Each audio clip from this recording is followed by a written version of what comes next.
यह अमृतकाल में पहला बजट है। इस बजट में पिछली बजट में रखी गई नींव पर सतत निर्माण करते हुए भारत 100 के लिए खींची गई रूपरेखा पर आगे बढ़ते रहने की उम्मीद की गई है। हम समृद्ध एवं समावेशी भारत की परिकल्पना करते हैं, जिसमें विकास के सुफल सभी क्षेत्रों और नागरिकों, विशेषकर हमारे युवाओं, महिलाओं, किसानों, अन्य पिछड़े वर्गों, अनुसूचित जातियां और अनुसूचित जनजातियों तक पहुंचे। हमारी आज़ादी के 75वें साल में दुनिया ने भारतीय अर्थव्यवस्था को एक चमकता सितारा माना है। चालू वर्ष का हमारा आर्थिक विकास दर 7% पर होने का that this is the highest among all the major economies. This is in spite of the massive slowdown globally caused by COVID-19 and the war. The Indian economy is therefore on the right track, and despite a time of challenges, heading towards a bright future. Today, as Indians stand with their head held high and the world appreciates India's achievements and successes, we are sure that elders who had fought for India's independence will, with joy, bless us in our endeavors going forward as well.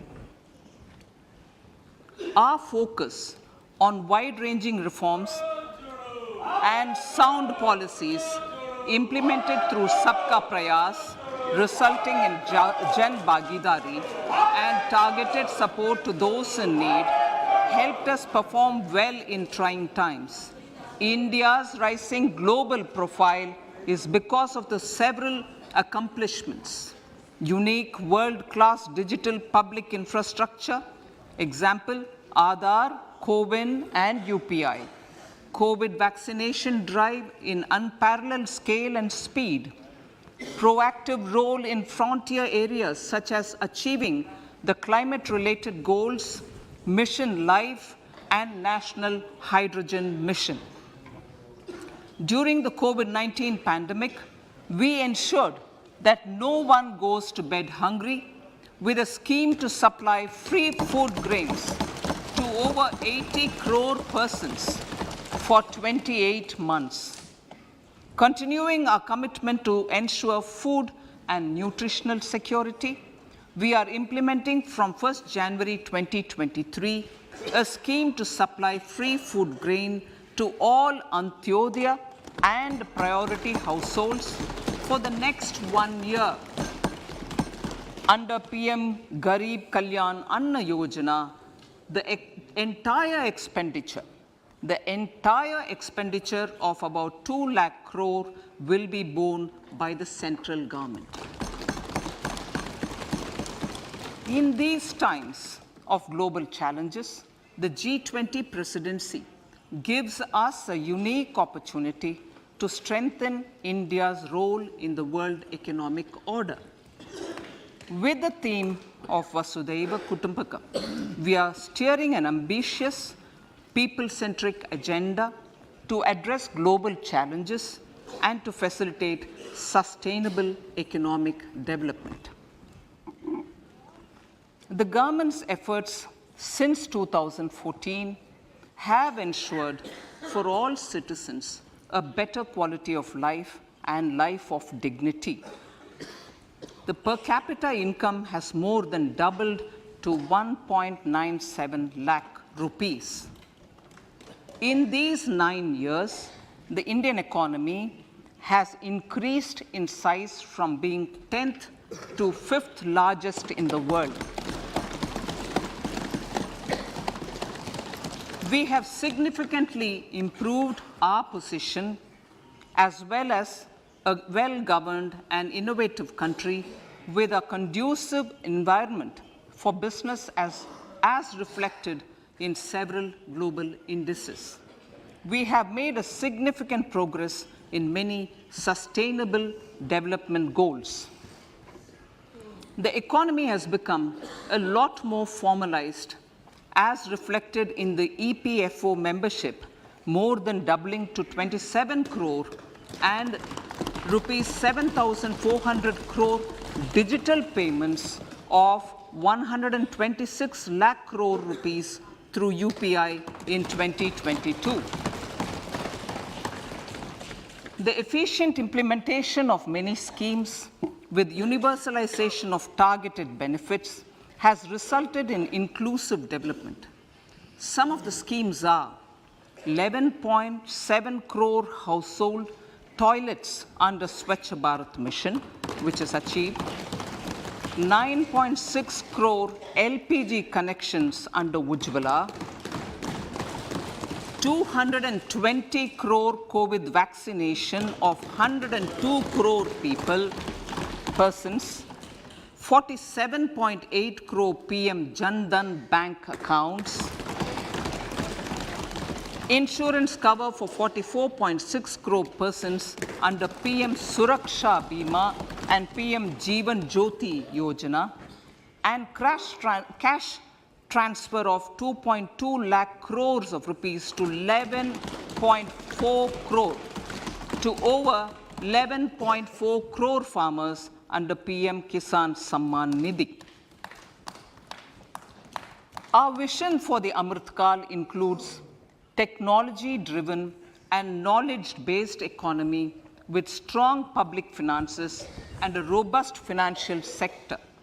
To achieve this, Jan Bhagidari through Sabka Saath, Sabka Prayas is essential. The economic agenda for achieving this vision focuses on three things. First, facilitating ample opportunities for citizens, especially the youth, to fulfill their aspirations. Second, providing strong impetus to growth and job creation. And third, strengthening macroeconomic stability. To service these focus areas in our journey to India at 100, we believe that the following four opportunities can be transformative during Amrit Kal. Economic empowerment of women.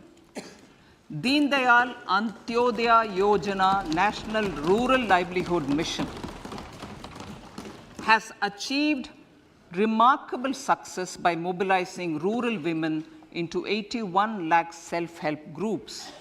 We will enable these groups to reach the next stage of economic empowerment through formation of large producer enterprises or collectives, with each having several thousand members and managed professionally. They will be helped with raw materials supply and for better design, quality, branding, and marketing of their products. Through supporting these policies, they will be enabled to scale up their operations to serve the large consumer markets, as has been the case with the several startups growing into unicorns. PM Vishwakarma Kaushal Samman, PM Vikas. For centuries, traditional artisans who work with their hands using tools have brought renown for India. They're generally referred to as Vishwakarma. The art and the handicraft created by them represents the true spirit of Atmanirbhar Bharat. For the first time, a package of assistance for them has been conceptualized. The new scheme will enable them to improve the quality, scale, and reach of their products, integrating them with the MSME value chain. The components of the scheme will include not only financial support, but also access to advanced skill training, knowledge of modern digital techniques, and efficient green technologies, brand promotion, linkage with local and global markets, digital payments, and social security. This will greatly benefit the scheduled castes, scheduled tribes, OBCs, women, and people belonging to the weaker sections. Tourism. the country offers immense attraction for domestic as well as foreign tourists. There is a large potential to be tapped in tourism. The sector holds huge opportunities for jobs and entrepreneurship for youth in particular. Promotion of tourism will be taken up on mission mode with active participation of states, convergence of government programs, and public-private partnerships. Green growth. We are implementing many programs for green fuel, green energy, green farming, green mobility, green buildings, and green equipment, and policies for efficient use of energy across various economic sectors. These green growth efforts help in reducing carbon intensity of the economy and provides for large-scale green job opportunities.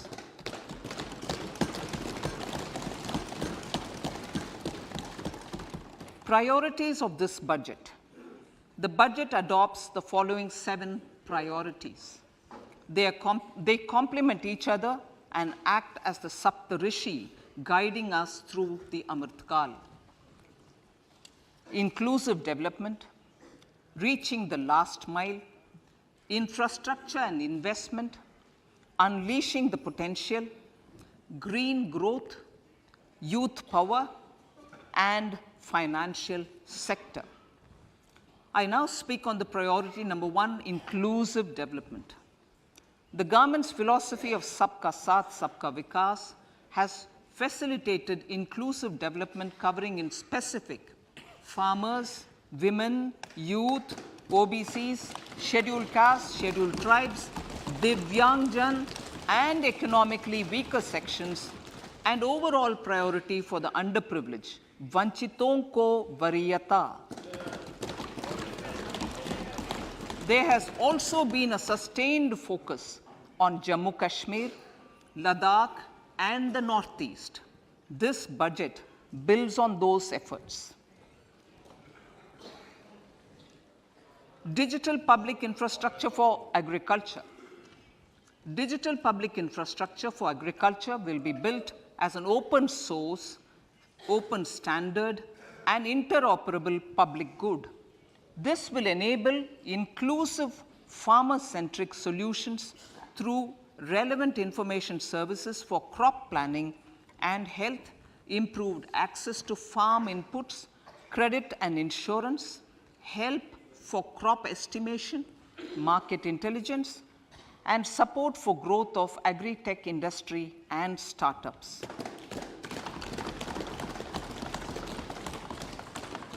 An agriculture accelerator fund. An agriculture accelerator fund will be set up to encourage agri startups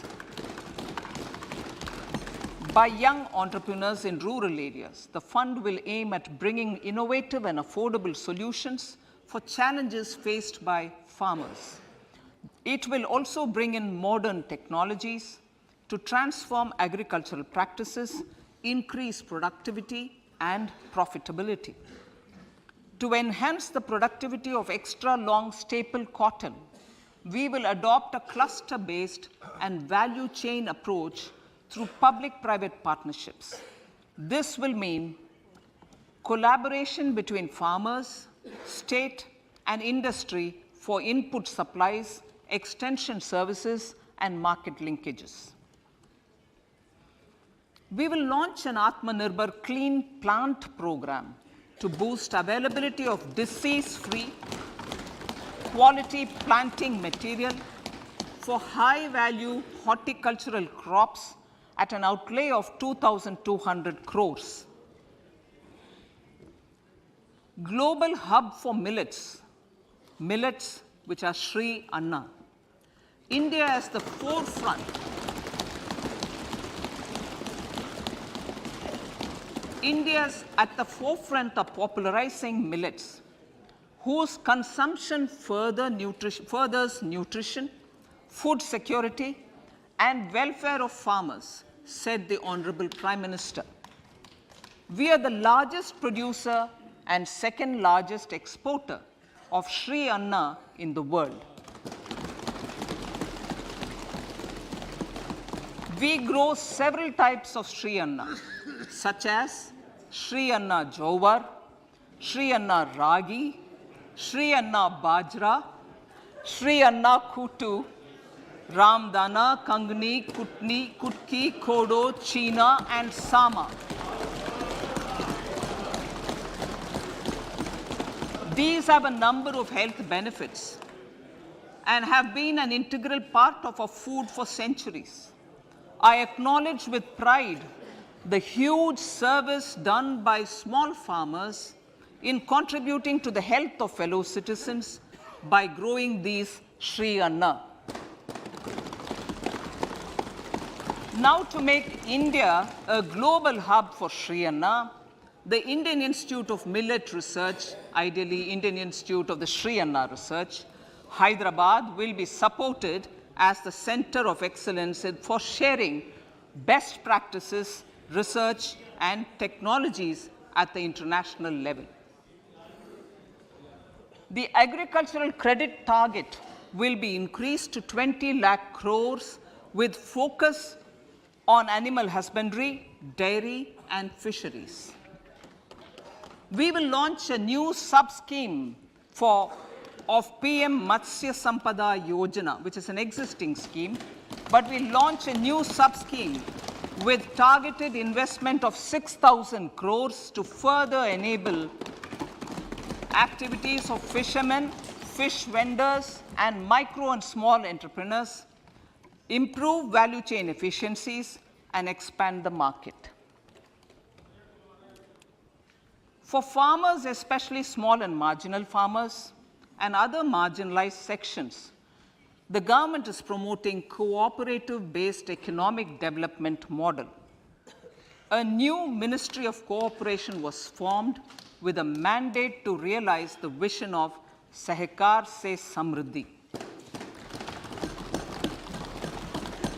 To realize this vision, the government has already initiated computerization of 63,000 primary agricultural credit societies with an investment of 2,560 crores, 2,516 crores. In consultation with all the stakeholders and the states, model bylaws for PACS were formulated, enabling them to become multi-purpose PACS. A national cooperative database is being prepared for countrywide mapping of cooperative societies. With this backdrop, we will implement a plan to set up massive decentralized storage capacity.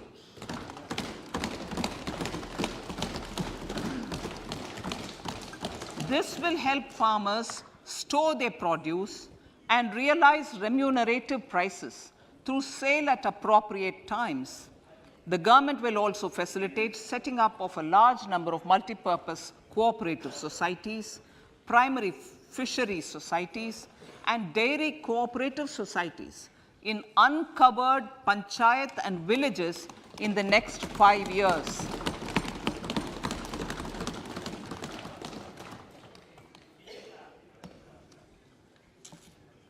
Health, education, and skilling. 157 new nursing colleges will be established in co-location with the existing 157 medical colleges established since 2014.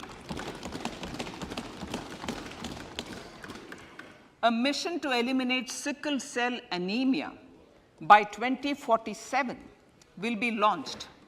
It will entail awareness creation, universal screening of 7 crore people in the age group of 0 to 40 years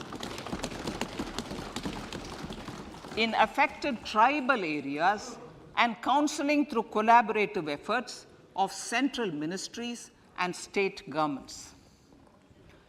Facilities in select ICMR labs, Indian Council for Medical Research Labs, will be made available for research by public and private medical college faculty and private sector R&D teams for encouraging collaborative research and innovation. A new program to promote research and innovation in pharmaceuticals will be taken up through centers of excellence. We shall also encourage industry to invest in research and development in specific priority areas. Dedicated multidisciplinary courses for medical devices will be supported in existing institutions to ensure availability of skilled manpower for futuristic medical technologies, high-end manufacturing, and research. Teachers' training. Teachers' training will be re-envisioned through innovative pedagogy, curriculum transaction, continuous professional development, dipstick surveys, and ICT implementation. The District Institute of Education and Training will be developed as vibrant institutes of excellence for this purpose.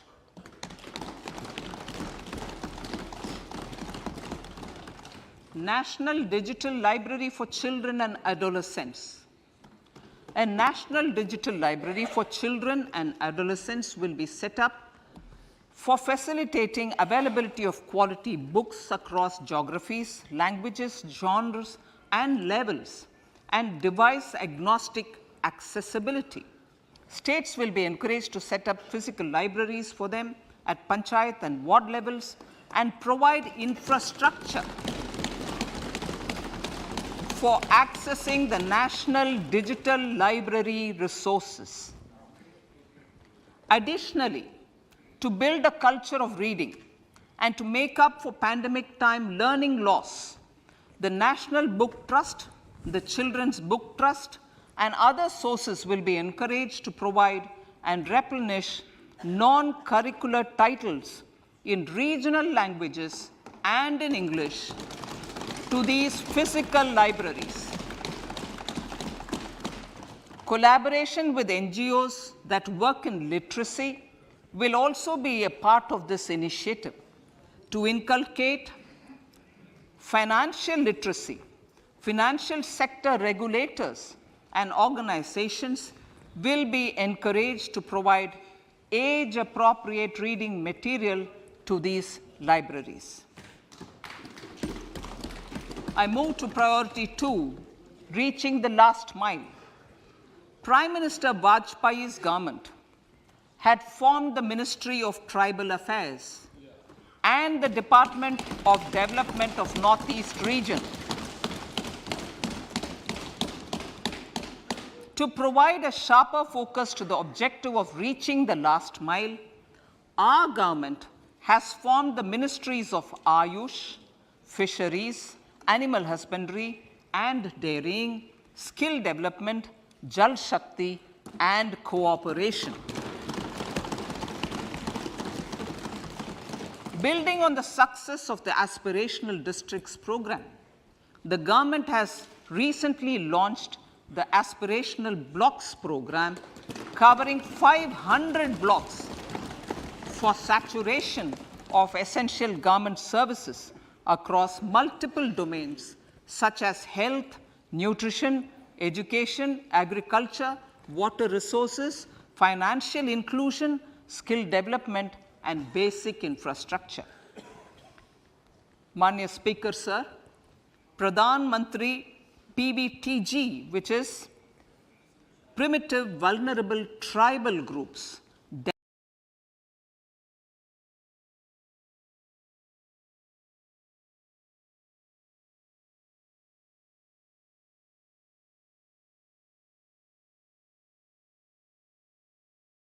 development mission is being launched.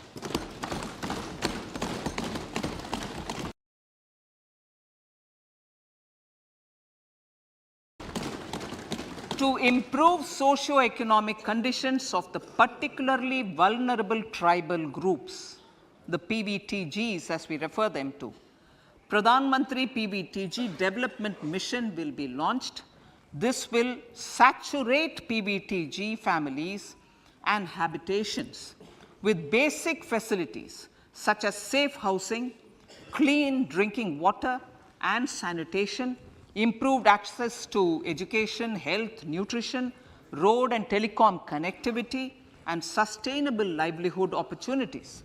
An amount of 15,000 crores will be made available to implement the mission in the next 3 years under the Development Action Plan for the Scheduled Tribes. Ekalavya Model Residential Schools. In the next 3 years, Center will recruit 38,800 teachers and support staff for the 740 Ekalavya Model Residential Schools, which is serving 3.5 lakh tribal students.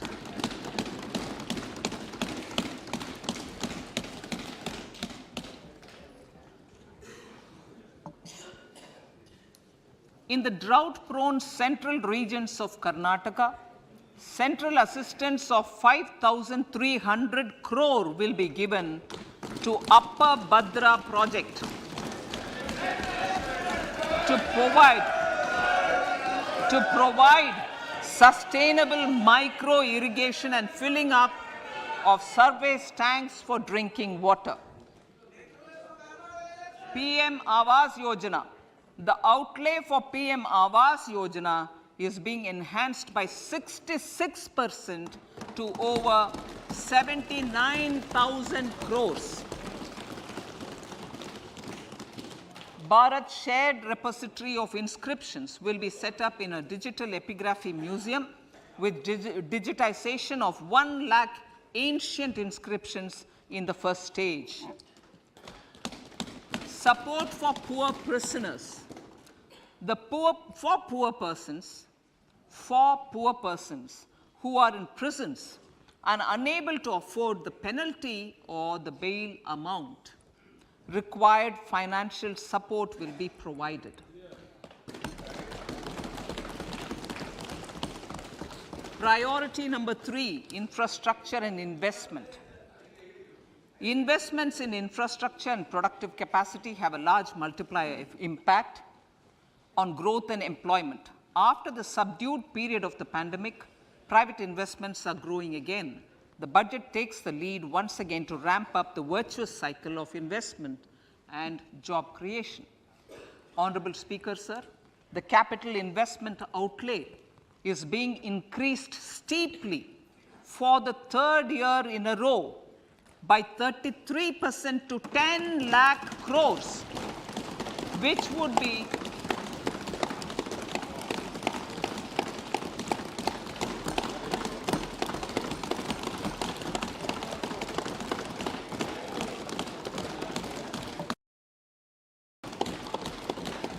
which would be 3.3% of GDP. This will almost be 3 times the outlay made in 2019-20.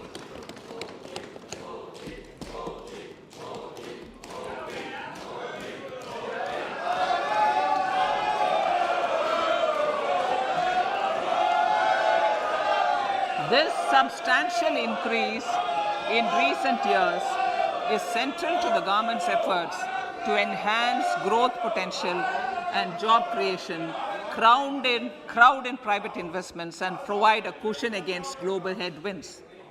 The direct capital investment by the center is complemented by the provision made for creation of capital assets through grants and aids to state.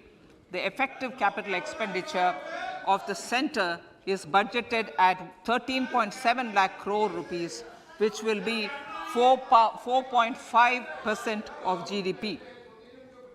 Support to state governments for capital investment. I have decided to continue the 50-year interest-free loan to state governments for 1 more year to spur investment in infrastructure and to incentivize them for complementary policy actions with a significantly enhanced outlay of 1.3 lakh crores. The newly established Infrastructure Finance Secretariat will assist all stakeholders for more private investment in infrastructure, including railways, roads, urban infrastructure, and power, which are predominantly depend on public resources. The harmonized master list of infrastructure will be reviewed by an expert committee for recommending the classification and financing framework suitable for Amartkal. A capital outlay, I'm talking about railways now, sir, Honorable Speaker, railways. A capital outlay of 2.40 lakh crores has been provided for the railways. This is the highest ever outlay this highest ever outlay is about 9 times the outlay made in 2013-14. 100 critical transport infrastructure projects for last and first mile connectivity for ports, coal, steel, fertilizer, and food grain sectors have been identified. They will be taken up on priority with investment of 75,000 crores, including 15,000 crore from private sources. 50 additional airports, heliports, water aerodromes, and advanced landing grounds will be revived for improving regional air connectivity.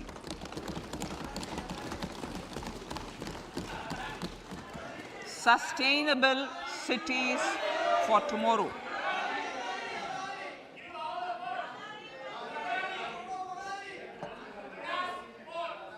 States and cities will be encouraged to undertake urban planning reforms and actions to transform our cities into sustainable cities of tomorrow.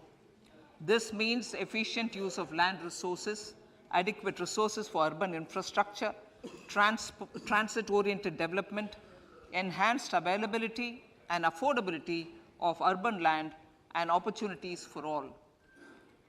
Through property tax governance reforms and ring-fencing user charges on urban infrastructure, cities will be incentivized to improve their creditworthiness for municipal bonds. Like the RIDF, an urban infrastructure development fund will be established through use of priority sector lending shortfall. This will be managed by the National Housing Bank and will be used by public agencies to create urban infrastructure in Tier 2 and Tier 3 cities. States will be encouraged to leverage resources from the grants of the 15th Finance Commission as well as existing schemes to adopt appropriate user charges while accessing the UIDF. We expect to make available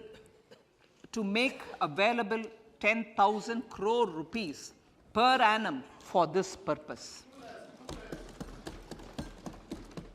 All cities and towns will be enabled for 100% mechanical desludging of septic tanks and sewers to transition from manhole to machine hole mode.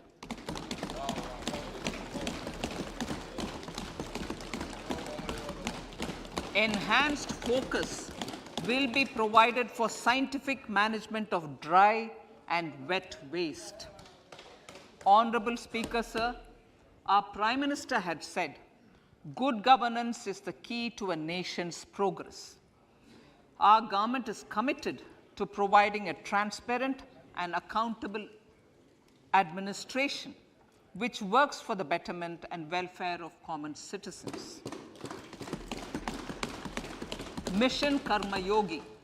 Under Mission Karma Yogi, center, states and the union territories are making and implementing capacity building plans for civil servants. The government has also launched an integrated online training platform, I Got Karma Yogi, to provide continuous learning opportunities for lakhs of government employees to upgrade their skills and facilitate people-centric approach. Sir, for enhancing ease of doing business, more than 39,000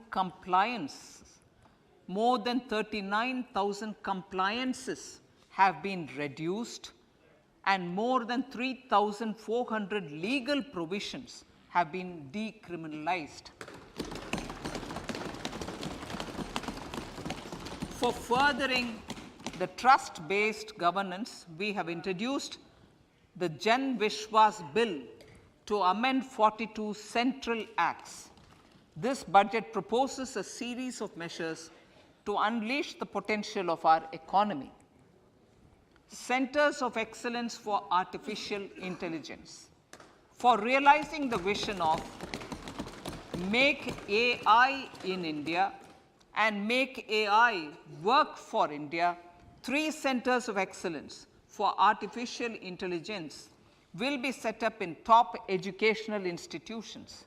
Leading industry players will partner in conducting interdisciplinary research, develop cutting-edge applications, and scalable problem solutions in the areas of agriculture, health, and sustainable cities. This will galvanize an effective AI ecosystem and nurture quality human resources in the field. National Data Governance Policy to unleash innovation and research by startups and academia. A national data governance policy will be brought out. This will enable access to anonymized data. The KYC process will be simplified, adopting a risk-based instead of one-size-fits-all approach. The financial sector regulators will also be encouraged to have a KYC system fully amenable to meet the needs of digital India. One-stop solution for identity and address updating. A one-stop solution for reconciliation and updating of identity and address of individuals maintained by various government agencies, regulators, and regulated entities will be established using DigiLocker service and Aadhaar as foundational identity. Speaker, sir, common business identifier. For the business establishments required to have a permanent account number, the PAN will be used as the common identifier for all digital systems of specified government agencies. This will bring ease of doing business, and it will be facilitated through a legal mandate. For obviating the need for separate submission of same information to different government agencies, a system of unified filing process will be set up. Such filing of information or return in simplified forms on a common portal will be shared with other agencies as per the filer's choice. Vivad se Vishwas 1, relief for MSMEs. In cases of failure by MSMEs to execute contracts during the COVID period, 95% of the forfeited amount relating to the bid or performance security will be returned to them by government and government undertakings. This will provide relief to the MSMEs. Vivad se Vishwas 2, settling contractual disputes. To settle contractual disputes of government and government undertakings, wherein arbitral award is under challenge in a court, a voluntary settlement scheme with standardized terms will be introduced. This will be done by offering graded settlement terms depending on pendency level of the dispute. The state support mission of Niti Aayog will be continued for 3 years for our collective efforts towards national priorities. Result-based financing.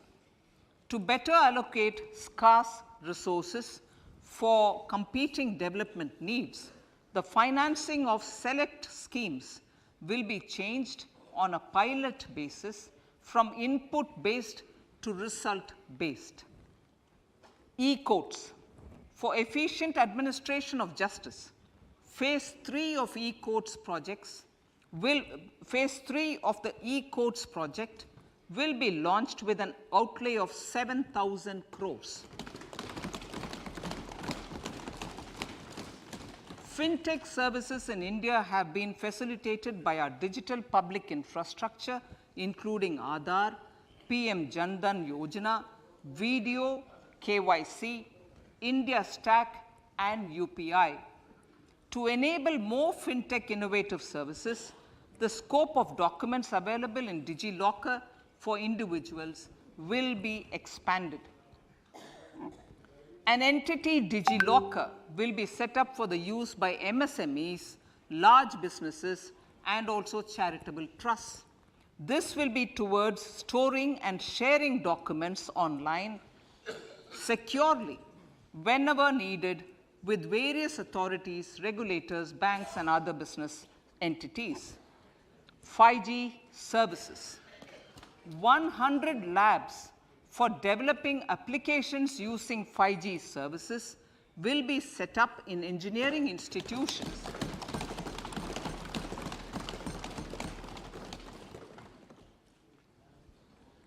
To realize a new range of opportunities, business models, and employment potential. The labs will cover, among others, applications such as smart classrooms, precision farming, intelligent transport systems, and healthcare applications. Lab-grown diamonds. Lab-grown diamonds is a technology and innovation-driven emerging sector with high employment potential.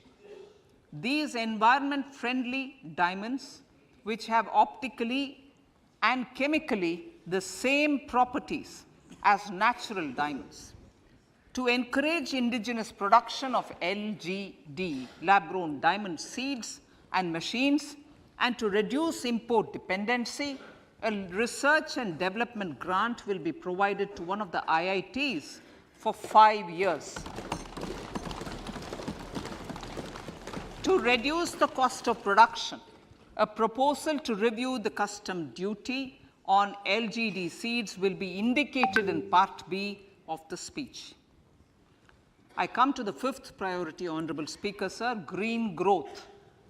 Honorable Prime Minister has given a vision for life or lifestyle for environment to spur a movement of environmentally conscious lifestyle.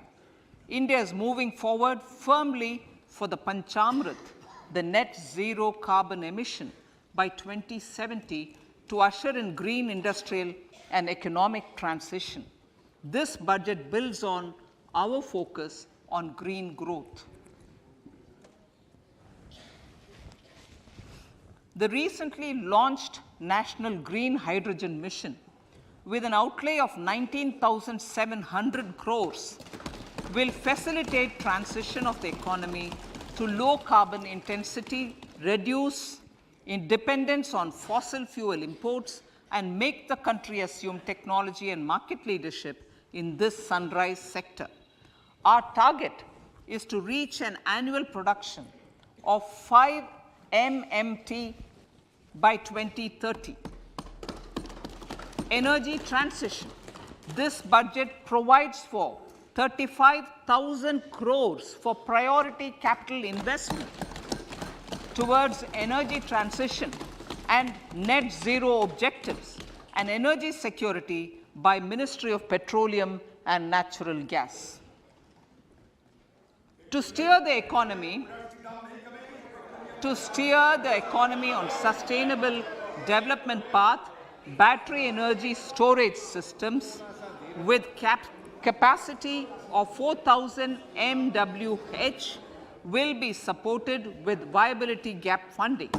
A detailed framework for pumped storage projects will also be formulated. Renewable energy evacuation. the interstate transmission system for evacuation and grid integration of 13 gigawatt renewable energy from Ladakh will be constructed with investment of 20,700 crore, including central support of 8,300 crores. Green Credit Program. For encouraging behavioral change, a green credit program will be notified under the Environment Protection Act. This will incentivize environmentally sustainable and responsive actions by companies, individuals, and local bodies, and help mobilize additional resources for such activities.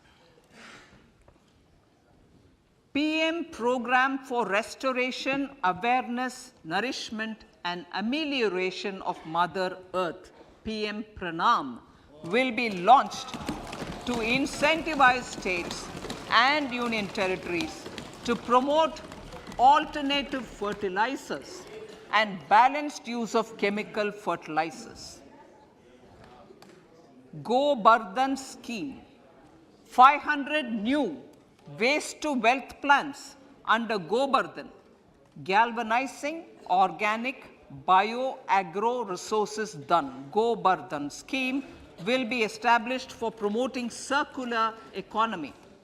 These will include 200 compressed biogas plants, including 75 plants in urban areas, and 300 community or cluster-based plants at a total investment of 10,000 crores.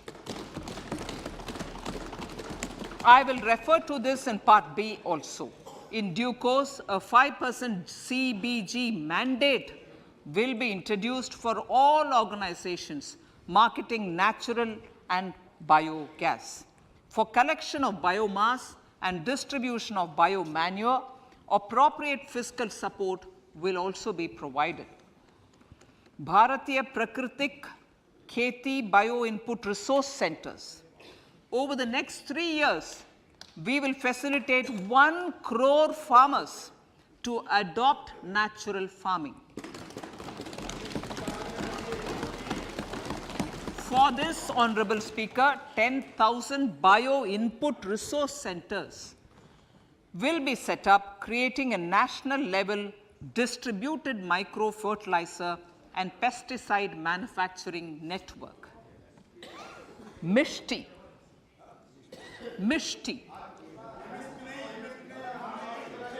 Building on India's success in afforestation, mangrove initiative for shoreline habitats and tangible incomes, Mishti, will be taken up for mangrove plantation along the coastline and on salt pan lands wherever feasible through convergence between Manrega, Campa, Fund and other sources. Amrit Dharohar. Wetlands are vital ecosystems which sustain biological diversity. In his latest Mann Ki Baat, the Prime Minister said, now, I quote, now the total number of Ramsar sites in our country has increased to 75, whereas before 2014, there were only 26, unquote. Local communities have always been at the forefront of conservation efforts. The government will promote their unique conservation values through Amrit Dharohar, a scheme that will be implemented over the next 3 years to encourage optimal use of wetlands and enhance biodiversity, carbon stock, ecotourism opportunities, and income generation for local communities. Coastal shipping. Coastal shipping will be promoted as the energy efficient and lower cost mode of transport, both for passengers and freight, through PPP mode with viability gap funding. Vehicle replacement. Vehicle replacement is an important continuing policy, replacing the old I know. Replacing. Absolutely. Thank you. Replacing old polluting vehicles. May be applicable, right? Replacing old polluting vehicles is an important part of greening our economy. In furtherance of the vehicle scrapping policy mentioned in Budget 21-22, I have allocated adequate funds to scrap old vehicles of the central government.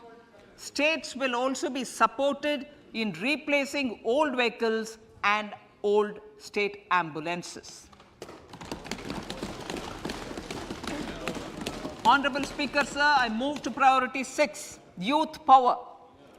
To empower our youth and help the Amrit PD realize their dreams, we have formulated the National Education Policy, which is very wide in its scope, but one of the things is also to focus on skilling, adopted economic policies that facilitate job creation at scale and have supported business opportunities. Pradhan Mantri Kaushal Vikas Yojana. Pradhan Mantri Kaushal Vikas Yojana 4.0 will be launched to skill lakhs of youth within the next 3 years. On-job training, industry partnership, and alignment of courses with needs of industry will be emphasized. The scheme will also cover new age courses for Industry 4.0 like coding, AI, robotics, mechatronics, IoT, 3D printing, drones, and other soft skills. To skill youth for international opportunities, 30 Skill India International Centers will be set up across different states.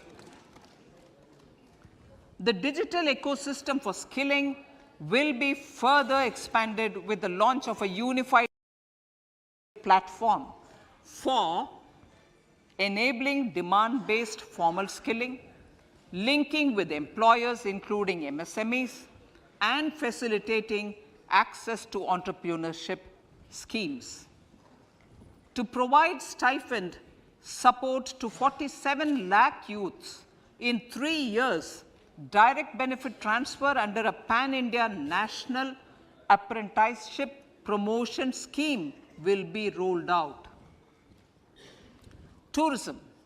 Honorable Speaker, sir, with an integrated and innovative approach, at least 50 destinations will be selected through challenge mode.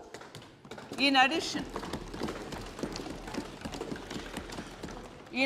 to aspects such as physical connectivity, virtual connectivity, tourist guides, high standards for food streets, and tourist security, all the relevant aspects would be made available on an app to enhance tourist experience.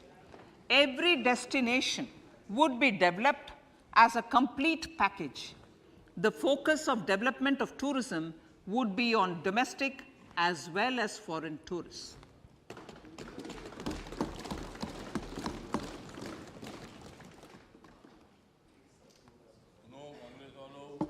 Sector-specific skilling and entrepreneurship development will be dovetailed to achieve the objectives of Dekho Apna Desh initiative. This was launched as an appeal by the Honorable Prime Minister to the middle class to prefer domestic tourism over international tourism.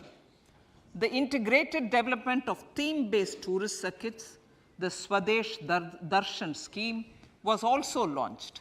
Under the Vibrant Villages program, tourism infrastructure and amenities will be facilitated in border villages. Unity Mall.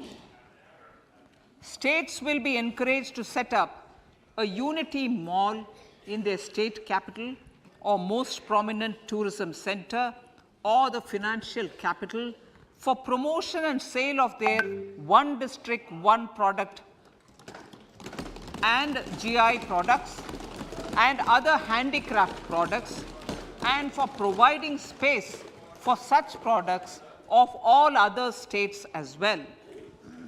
Sir, priority number 7, Financial sector.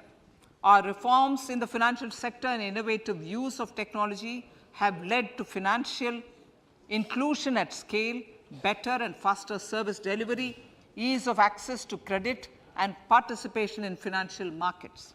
This budget proposes to further these measures. Credit guarantee for MSMEs.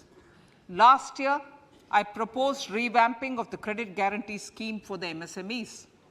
I am happy to announce that the revamped scheme will take effect from 1st April 2023 through infusion of 9,000 crores in the corpus. This will enable additional collateral-free guaranteed credit of 2 lakh crores of rupees. Further, the cost of credit will be reduced by about 1%. A national financial information registry will be set up to serve as the central repository of financial and ancillary information. This will facilitate efficient flow of credit, promote financial inclusion, and foster financial stability. A new legislative framework will govern this credit public infrastructure and will be designed in consultation with the RBI. To meet the needs of Amrit Kal and to facilitate optimum regulation in the financial sector, public consultation, as necessary and feasible, will be brought to the process of regulation making and issuing subsidiary directions. To simplify, to ease, and to reduce cost of compliance, financial sector regulators will be requested to carry out a comprehensive review of existing regulations. For this, they will consider suggestions from public and regulated entities. Time limits to decide the application under various regulations will also be laid down. Honorable Speaker, sir, to enhance business activities in GIFT IFSC, the following measures will be taken. Delegating powers under the SEZ Act to the IFSCA to avoid dual regulation.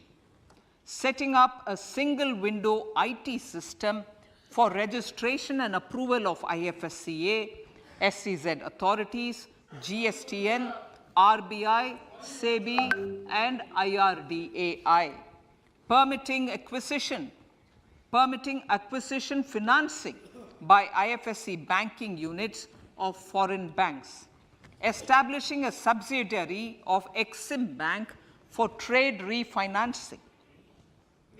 Amending IFSCA Act for statutory provisions for arbitration, ancillary services, and avoiding dual regulation under the SEZ Act, and recognizing offshore derivative instruments as valid contracts. Honorable Speaker, sir, data embassy. For countries looking for digital continuity solutions, we will facilitate setting up of their data embassies in GIFT IFSC.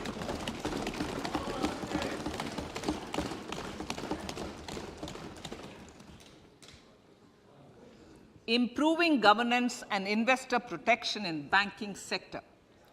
To improve bank governance and enhance investors' protection, certain amendments to the Banking Regulation Act, the Banking Companies Act, and the Reserve Bank of India Act are being proposed. Capacity building in securities market.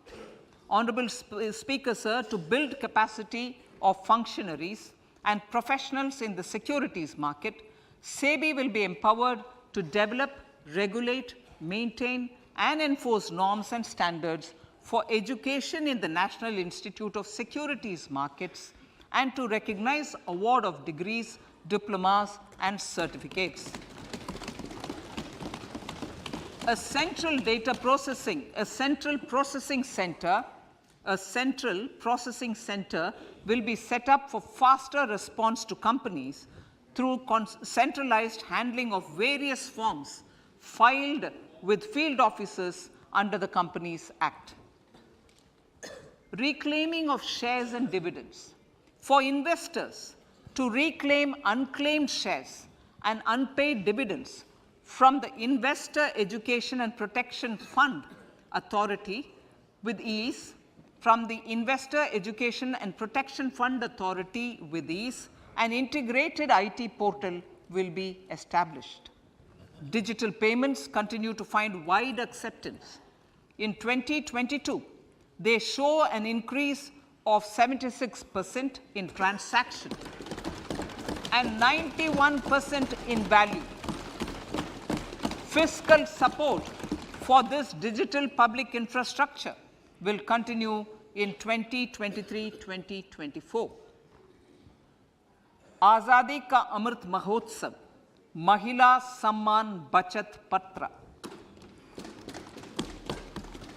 For commemorating Azadi Ka Amrit Mahotsav, a one-time new small savings scheme, Mahila Samman Savings Patra or Savings Certificate, Mahila Samman Savings Certificate will be made available for a 2-year period up to March 2025.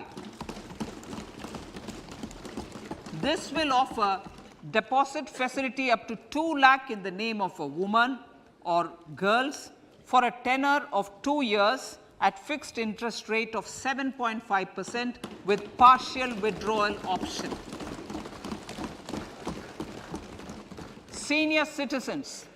The maximum deposit limit for senior citizens savings scheme will be enhanced from 15 lakh to 30 lakhs of rupees. The maximum deposit limit for monthly income account scheme will be enhanced from 4.5 lakh to 9 lakh for single account and from 9 lakh to 15 lakh for joint account. Honorable Speaker, sir, fiscal management.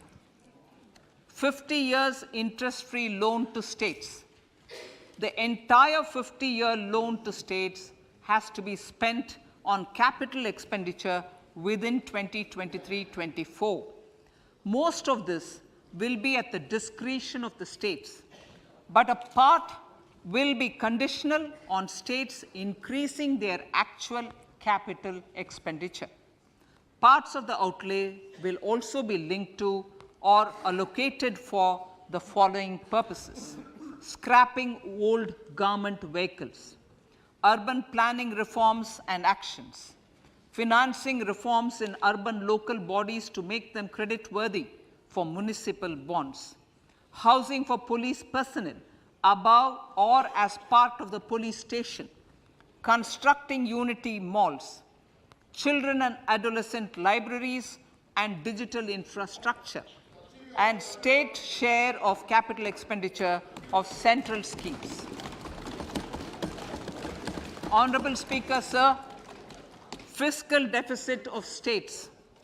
States will be allowed a fiscal deficit of 3.5% of GSDP, of which 0.5% will be tied to power sector reforms.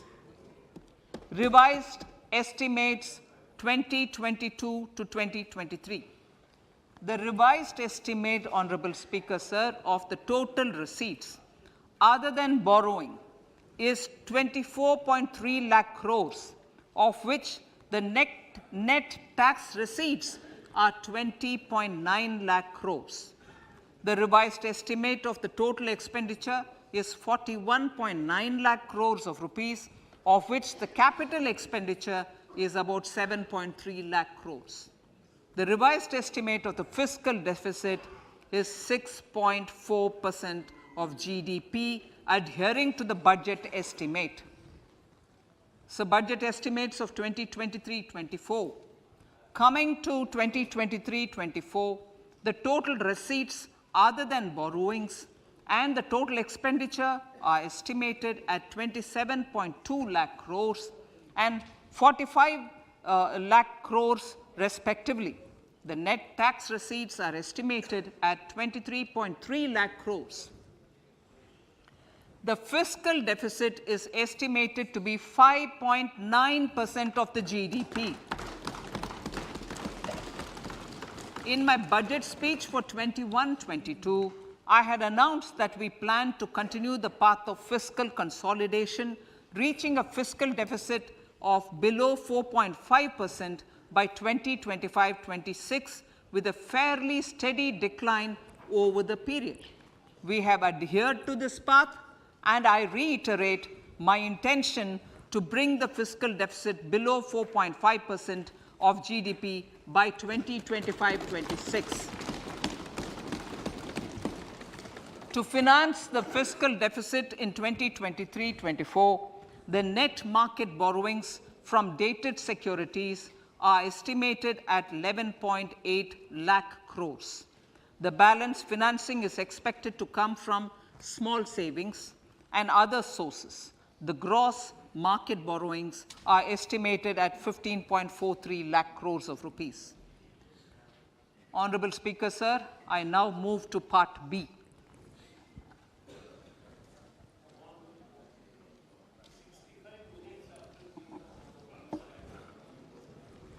Indirect taxes.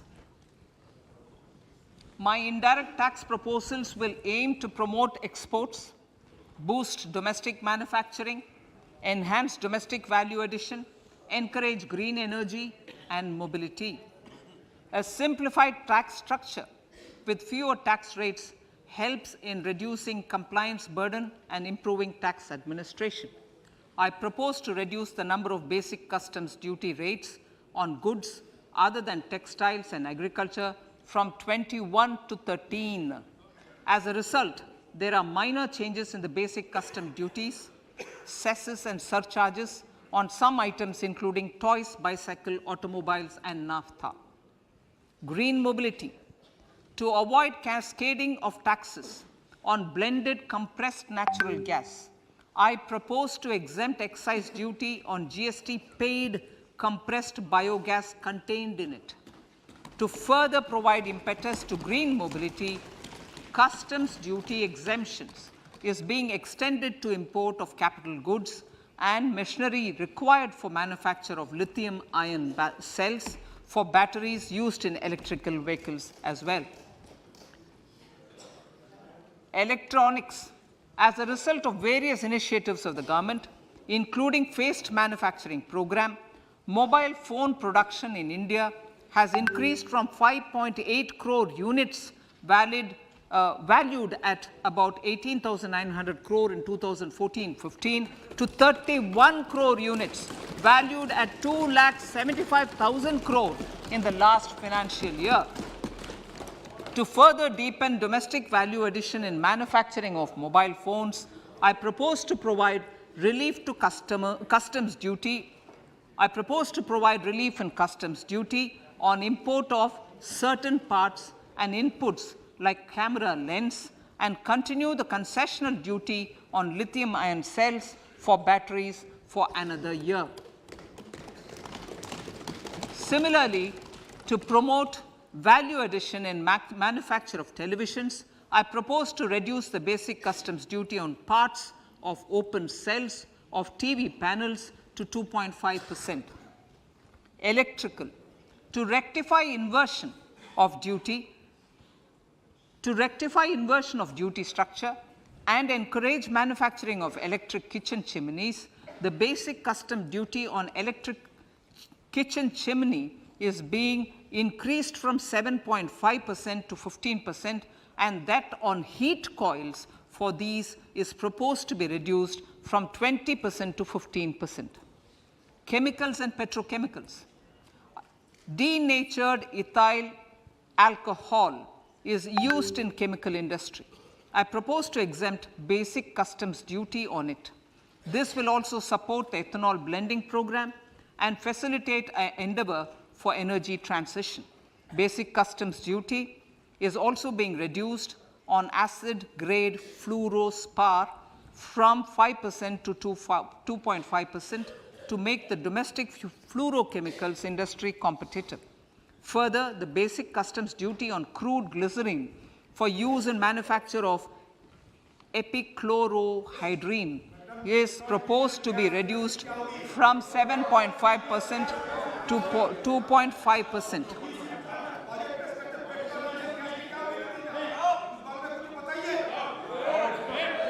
Marine products.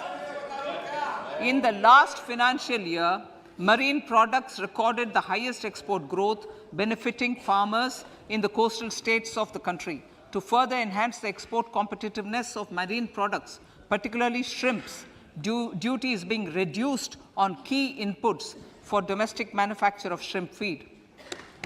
India is a global leader, as I said in Part A, in cutting and polishing of natural diamonds, contributing about 3/4 of the global turnover by value. With the depletion of deposits of natural diamonds, the industry is moving towards lab-grown diamonds, and it holds huge promise. To seize this opportunity, I propose to reduce the basic customs duty on seeds used in their manufacture. Custom duties on dore or dore and bars of gold and platinum were increased earlier this fiscal. I propose to increase the duties on articles made therefrom to enhance the duty differential. I also propose to increase the import duty on silver doors, bars and articles to align them with that on gold and platinum.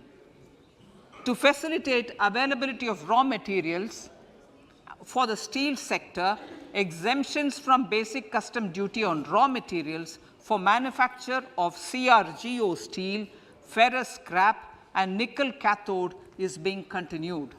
Similarly, the concessional BCD of 2.5% on copper scrap is also being continued to ensure the availability of raw materials for secondary copper producers who are mainly in the MSME sectors. Compounded rubber. The basic custom duty rate on compounded rubber is being increased from 10% to 25% or 30 kg, whichever is lower, at par with that of natural rubber other than latex, to curb circumvention of duty. Cigarettes. National calamity contingent duty on specified cigarettes was last revised 3 years ago. This is proposed to be revised upwards by about 16%. Direct taxes. I now come to my direct tax proposals. Honorable Speaker, these proposals aim to maintain continuity and stability of taxation, further simplify and rationalize various provisions to reduce the compliance burden, promote the entrepreneurial spirit, and provide tax relief to citizens.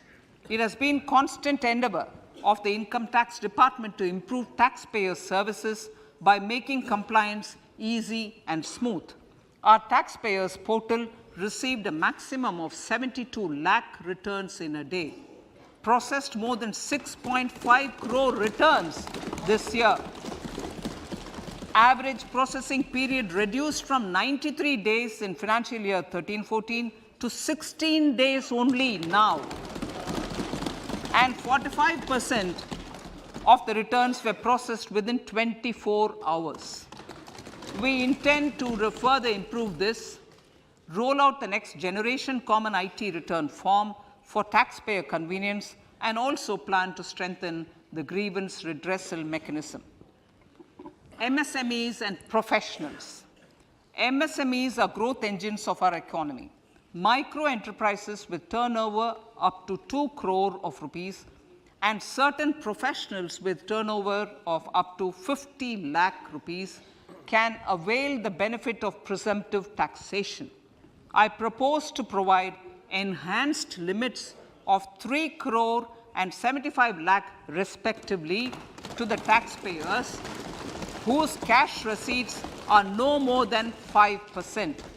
Whose cash receipts are no more than 5%. Moreover, to support MSMEs in timely receipt of payments, I propose to allow deduction for expenditure incurred on payments made to them only when payment is actually made. Cooperation. Cooperation is a value to be cherished. In realizing our Prime Minister's goal for Sehkar Se Samriddhi and his resolve to connect the spirit of cooperation with the spirit of Amrit Kal, In addition to the measures proposed in Part A, I have a slew of proposals for the cooperation sector. First, new cooperatives that commence manufacturing activities till 2024 31st March shall get the benefit of a lower tax rate of 15%, as is presently available to new manufacturing companies.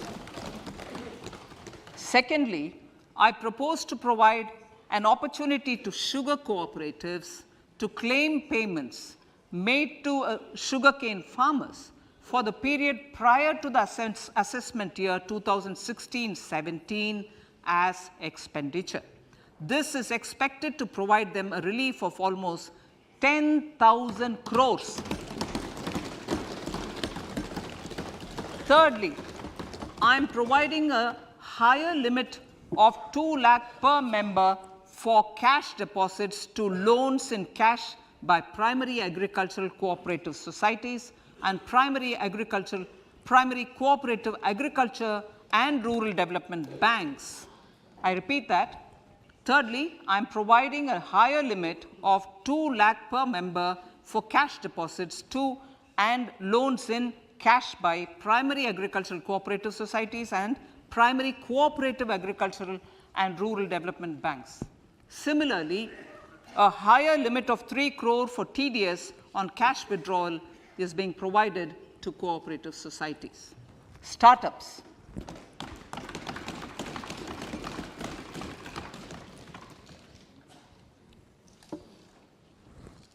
Entrepreneurship is vital for a country's economic development. We have taken a number of measures for startups and they have borne results. India is now the third largest ecosystem for startups globally and ranks second in innovation quality among middle-income countries. I propose to extend the date of incorporation for income tax benefits to startups from 31/3/2023 to 31/3/2024. I further propose to provide the benefit of carry forward of losses on change of shareholding of startups from 7 years of incorporation to 10 years.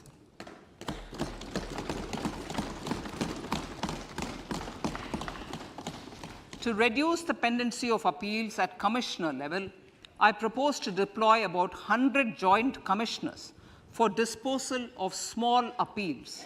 We shall also be more selective in taking up cases for scrutiny of returns already received this year. Better targeting of tax concessions. For better targeting of tax concessions and exemptions, I propose to cap deduction from capital gains on investment in residential house under Section 54 and Section 54F to 10 crores. Another proposal with similar intent is to limit income tax exemption from proceeds of insurance policies with very high value. Rationalization. Honorable Speaker, sir, there are a number of proposals relating to rationalization and simplification. Income of authorities, boards, and commissions set up by statutes of union or state for the purpose of housing, development of cities, towns, and villages, and regulating and developing an activity or matter is proposed to be exempted from income tax. Other major measures in this direction are removing the minimum threshold of 10,000 for TDS and clarifying taxability relating to online gaming, not treating conversion of gold into electronic gold receipts and vice versa as capital gains, reducing the TDS rate from 30% to 20% on taxable portion of EPF withdrawals in non-PAN cases, and taxation on income for market-linked. Other major proposals in the finance bill relate to the following: extension of period of tax benefits to funds relocating to IFSC, GIFT City till 31/3/2025, decriminalization under Section 276A of the Income Tax Act, allowing carry forward of losses on strategic disinvestment, including that of IDBI Bank, and providing EEE status to Agniveer Fund. Personal income tax.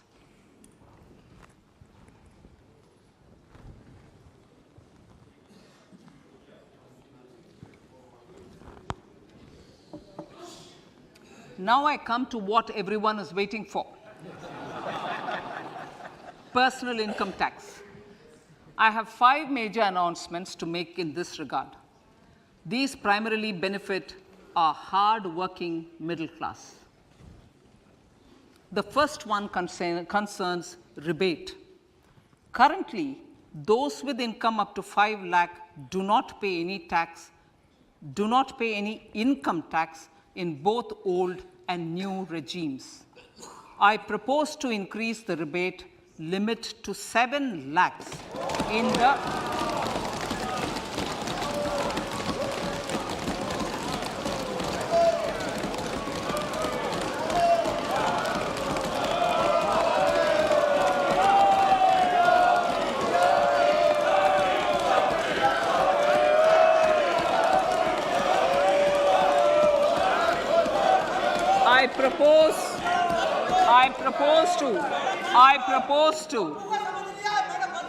I propose to increase the rebate limit to 7 lakh in the new tax regime. Thus, persons in the new tax regime with income up to 7 lakhs will not have to pay any tax at all. The second proposal relates to middle class individuals. I had introduced in the year new personal income tax regime with 6 income slabs starting from 2.5 lakh. I propose to change the tax structure in this regime by reducing the number of slabs to 5 and increasing the tax exemption limit to 3 lakhs. The new tax rates are 0 to 3 lakh, nil. 3 to 6 lakhs, 5%. 6 to 9 lakhs, 10%. 9 to 12 lakh, 15%. 12 to 15 lakhs, 20%. And above 15 lakhs, 30%. This will provide major relief to all taxpayers in the new regime. An individual with an annual income of 9 lakhs will be required to pay only 45,000 rupees.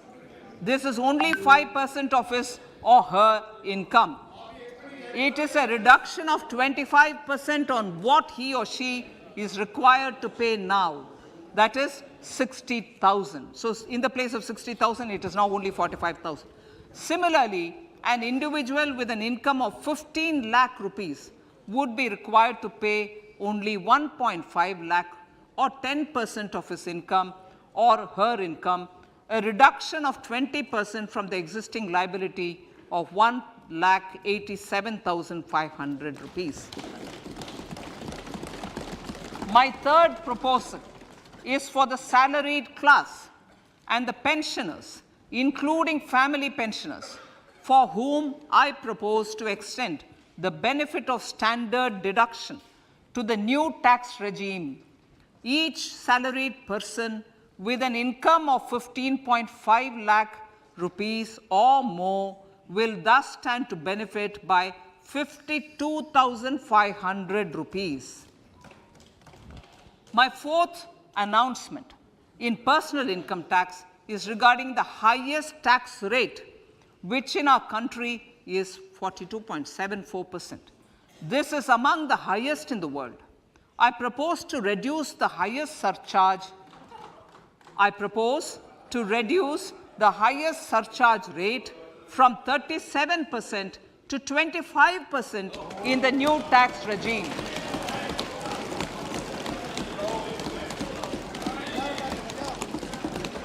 This would result in reduction of the maximum rate. This would result in the reduction of the maximum tax rate to 39%. Lastly, the limit of 3 lakh rupees for tax exemption on leave encashment on retirement of non-government salaried employees was last fixed in the year 2002, when the highest basic pay in the government was only 30,000 rupees per month. In line with the increase in the government salaries, I am proposing to increase this limit to 25 lakh rupees.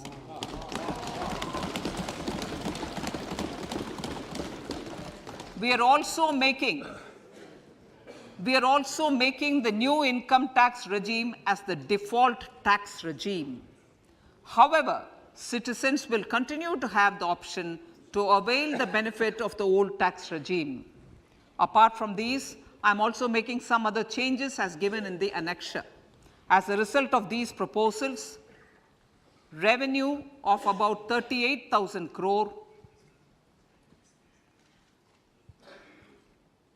to 37,000 crore in direct taxes and rupees 1,000 crore in indirect taxes will be foregone, while revenue of about 3,000 crore will be additionally mobilized. Thus, the total revenue foregone is about 35,000 crores annually. Honorable Speaker, sir, with these words, I commend the budget to this august House.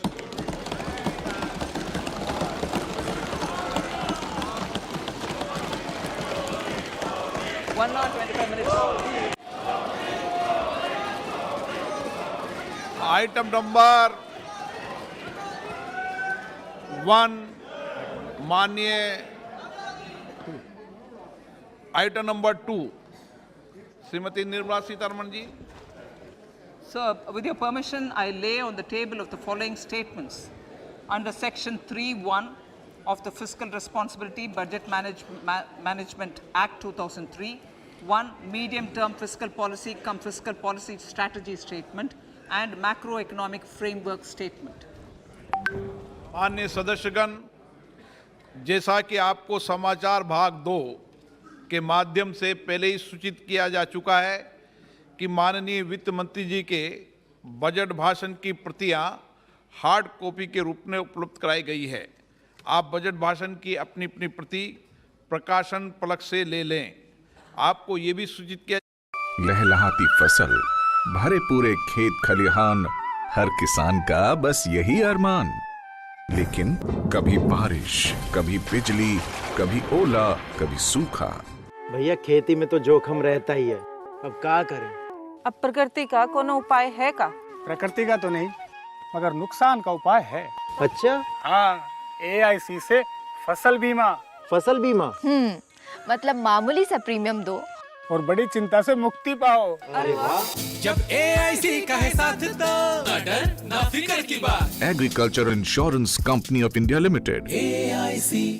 ये युद्ध है, यहाँ कुछ भी हो सकता है. इस लड़ाई को मुझे जिंदा रखना है. मुझ जैसे कई लोग हैं जो आपका साथ देना चाहते हैं. अंग्रेजों के देसी सैनिकों ने अपने ही अफसरों के